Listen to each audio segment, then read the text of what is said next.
After the chaotic and unpredictable Grand Prix, which was the USGP, I have reflected and finally drained my brain of any and all factual knowledge I have of F1 before giving my predictions for the Mexican GP. It seems that this is what it takes nowadays, with an F1 season that is so unpredictable at points that it may be smarter to simply point at a car on track and choose them to win the race.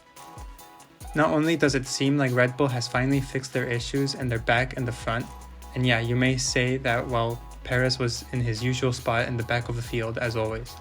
Well, actually, Perez came out to say that his car had not been fitted with any of the upgrades yet, and so the Max that we saw out there was actually the only Red Bull with the new massive upgrades, and also the Max that was about to set a very fast lap in qualifying and could have easily won the race if he had overtaken Lando in the first corner, in my opinion.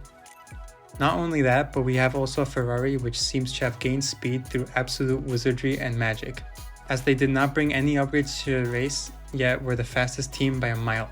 Maybe it's McLaren's Singapore car covered in red here, as only one race ago we saw the same from Lando Norris in Singapore. And lastly, speaking of McLaren, they seem to have stolen upgrades directly from Aston Martin's garage and placed them in their car. Silly McLaren not knowing that an Aston Martin upgrade is actually a downgrade.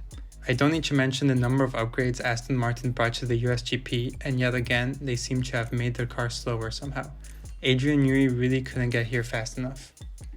So without further ado, here are my predictions for the Mexican GP based on nothing but absolute gut feeling and intuition, taking into account absolutely nothing and no reasoning whatsoever. Going over qualifying first, I think that this is the order that we'll see. Piastri P5, Sainz P4, Leclerc P3, Max P2, and that leaves us with Norris P1. Yes, I still think Norris will squeeze out pole, even if it's by very little. But again, there is no reasoning behind any of this.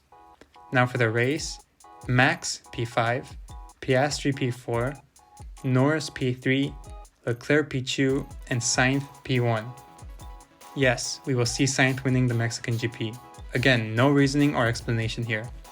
Don't tell me you're about to complain about another Ferrari 1-2. Now for the bottom lowest positions. Things we should be looking out for in the Mexican GP is where every car's pace is at.